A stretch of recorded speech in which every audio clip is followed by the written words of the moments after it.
교장 선생님, 네.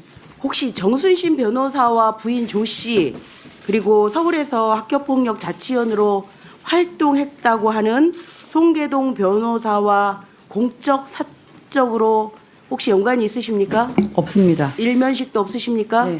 예, 나중에 수사기관에서 밝혀지면 큰일 납니다. 네. 네. 법조인의 카르텔은 견고했습니다. 법조인 아버지를 둔 정구는 확실한 신의 아들이었습니다. 국가수사본부장에 발탁된 정순신 변호사는 연수원 27기로 한동훈 법무부 장관의 동기입니다. 거기에 강제 전학이 부당하다고 재심을 청구한 정군의 어머니 조 씨의 법률 대리인도 연수원 27기인 송계동 변호사였습니다. 폭력으로 하나의 인생이 무너지는데 이 법조인들은 가해자 아들과 동기 아들을 구하겠다고 온갖 법기술을 이용해 강제 전학을 무마시키기도 했습니다. 개탄스럽습니다. 졸업 후 2년간 보존해야 하는 강제 전학 처분이 졸업과 동시에 삭제된 상황에 대해서 질문하겠습니다. 교장 선생님은 고은정 교장은 이 사건의 현재 상황에 대해 충분히 인지하고 계시지요? 제가 말씀 좀 드려도 되겠습니까? 충분히 인지하냐고 물었습니다. 충분히는 모르겠지만 제가 알고 있는 내에서는 답변하겠습니다. 네. 2019년 9월 1일자로 부임하셨지요? 네. 예. 그러면 발령 후에 정군이 2019년 2월에 전학을 왔고 4월에 강제 전학 집행정지가 대법원에서 최종 패소한 사건에 대해서 알고 계셨습니까? 모르고 있었습니다. 그럼 부임 와서 뭐 하셨어요?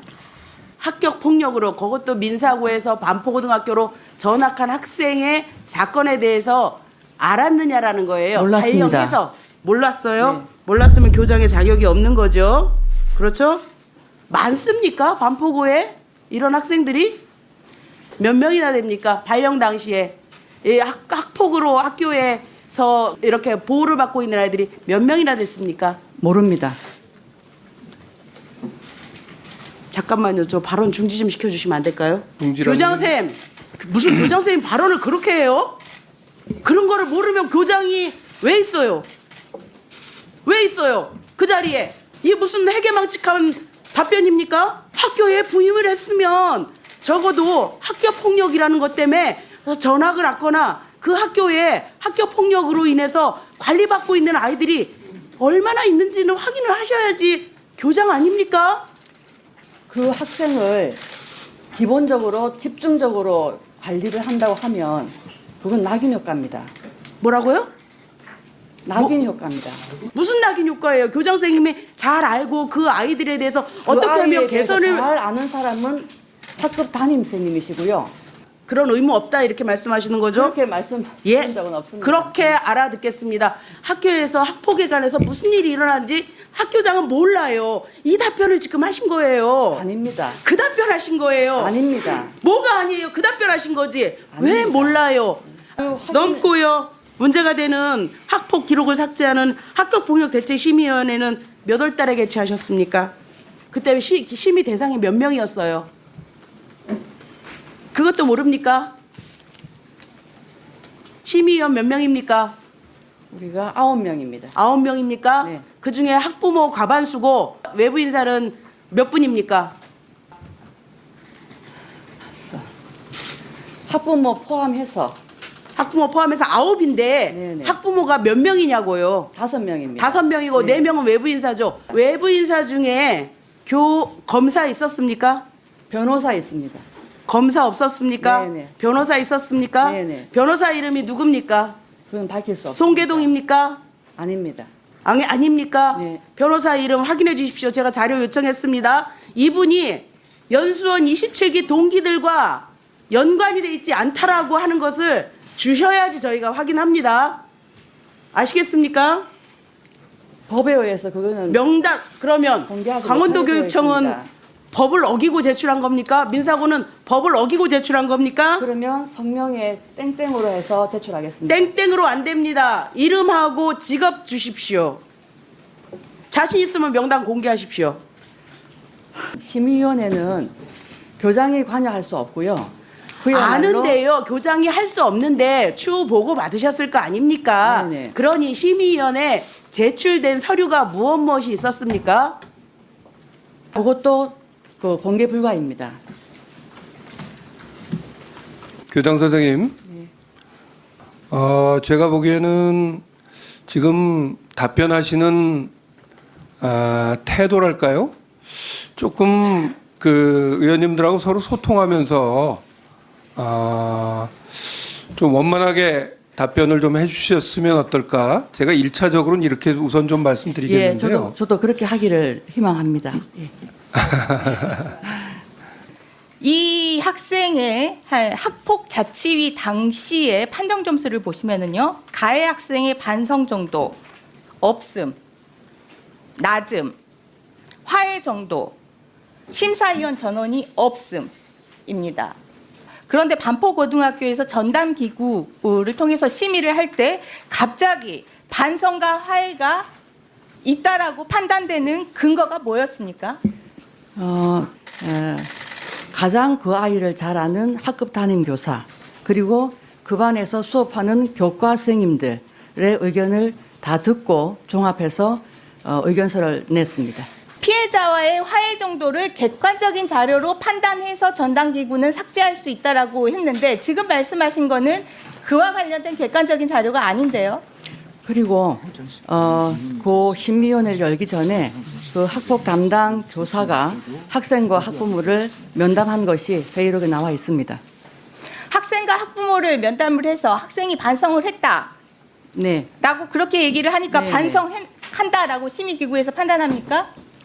일단 심의기구에서는 만장일치로 삭제를 그러니까 그 결정을 했습니다. 객관적 자료가 뭔지, 뭘 보고 교장 선생님은 납득을 하셨는지, 그리고 지금까지 설명에 의하더라도 피해자와의 화해 정도는 전혀 나와 있지 않습니다. 그와 관련된 객관적 자료 있었습니까? 회의록에 기재되어 있는 걸로 기억합니다. 보셨다면서요. 네, 어떻게 되었습니까? 반성을 하고 있고 앞으로 그런 일이 없도록 하겠다는 그런 내용이 있습니다. 판정 당시에 8명 전원이 화해 가능성이 없다라고 판정이 됐는데 전담기구 심의 당시에는 어떤 객관적인 자료로 그 부분을 판단을 하신 겁니까?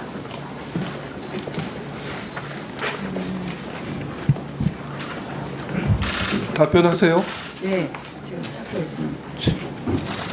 그 회의록에 기재되어 있는 것 같다고 지금 말씀하셨잖아요. 네, 화해 정도에 대해서 어떻게? 회의록은 제가 공개를 못 하고요. 네? 그 회의록은 공개를 못 하고요. 있었다고 봤는데 그 자료는 국회에 못 줍니까? 어떻게 학생과- 교장 선생 말씀을 믿을 수가 있어요? 저도 답답합니다. 학생과 학부모의 동의가 있으면 공개를 하겠습니다. 아 참네. 이거 장관 차관도 좀 잘 들어주세요. 학교 폭력 기록을 삭제했는데 중요한 요건이 있어요. 반성하느냐, 화해했느냐 하는데 그 중요한 입시를 앞두고 반성하냐고 물어보면 반성 안 한다고 답할 사람이 어디 있겠어요? 그런데 화해는 그것과 다르죠. 상호적인 거 아닙니까? 화해가 제대로 이루어졌는지 여부에 대해서는 도대체 뭘 가지고 판단을 했다는 건지 지금 교장 선생님 얘기는 자료는 공개 못 하겠는데 내가 본 것 같다. 우리가 이렇게 넘어갈 수가 없어요. 어떻게 생각하세요? 그 삭제를 하기 위해서는 폭력대책심의위원회 심의를 반드시 거치게 되어 있습니다. 내가 거기 그리고- 요건이 있잖아요. 네, 그 심의 내용 안에는 그 심의는 위원 9명으로 구성되어 있고요. 그 위원들이 서로 협의를 하는 겁니다. 그러니까 예.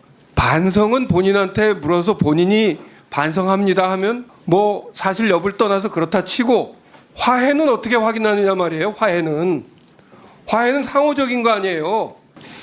살펴보겠습니다. 확인해 보겠습니다. 반드시 살펴보시고 반드시 확인하시고 답을 꼭 하셔야 될 겁니다. 지금 어디가 빈틈인지 좀 보이십니까? 삭제를 위해서는 그 반성과 화해가 필요한데 제가 보기에는 그 과정이 제대로 안 된 상태에서 반성과 화해가 이루어졌다고 하고 삭제했다는 것으로 보여져요. 이게 뭔가 제도적 미비가 느껴지지 않으세요? 지금부터 잠시만 주목해 주시길 바랍니다. 구독자분들을 위해서 특별히 준비했습니다. 항상 여러분들에게 드리는 말씀이 있습니다. 이슈와 뉴스만 챙겨보셔도 충분히 돈을 벌 수 있다고 말씀을 드렸는데요. 여러분들 여기 보이시는 제 채널의 영상들을 보시면 어떤 생각이 드시나요? 단지 뉴스 영상만 보고 아무 생각이 없으신가요?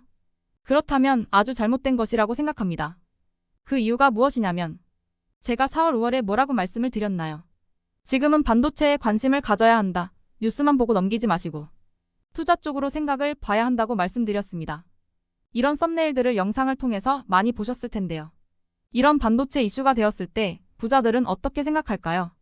반도체는 무엇이 있는지, 어떤 종목이 가장 좋을지, 어디에 투자해야 돈이 몰릴 수 있는지 자연스럽게 생각한다고 말씀드렸습니다. 부자들이 봤을 때 이슈가 곧 돈으로 이어지고 그 이슈가 나에게 돈을 벌어준다는 경험적 확신이 있기 때문에 부자들은 사회적 이슈를 관심 있게 챙겨본다고 말씀드렸습니다. 이번에도 마찬가지입니다. 지난번에 구독자분들과 함께하는 주식으로 수익 내기를 진행했었는데요. 100% 무료로 진행을 했고 이 사진을 보시면 아시겠지만 구독 문자 메시지를 남겨주신 모든 시청자분들께 이렇게 반도체 관련주 중에 가장 급등할 확률이 높은 딱 한 종목을 드렸습니다. 4월 말 시지트로닉스를 추천을 드렸습니다. 여기 나와 있는 사진을 보시면 정확히 얼마에 매수하고 어떤 종목을 사야 하는지, 어느 지점에 팔아야 하는지 이런 부분들까지 여러분들에게 정확히 알려드렸는데요. 실제로 많은 분들께서 수익을 보셨습니다. 오른쪽을 보시면 아시겠지만 4월 말에 시지트로닉스를 소개해드리고 나서 실제로 며칠이 지나지 않고 이렇게 주가가 2배 이상 급등이 나왔습니다. 당시에도 굉장히 많은 분들이 제가 드린 이 종목으로 수익을 내셨습니다. 지난번과 똑같이 구독이라는 문자를 보내주시면 이번에 이슈가 되고 있는 주식 중에 앞으로 대장주의 구실을 하면서 주가가 가장 크게 상승할 한 종목을 시청자분들에게 문자로 종목명과 사고자 하는 시점을 모두 알려드리겠습니다.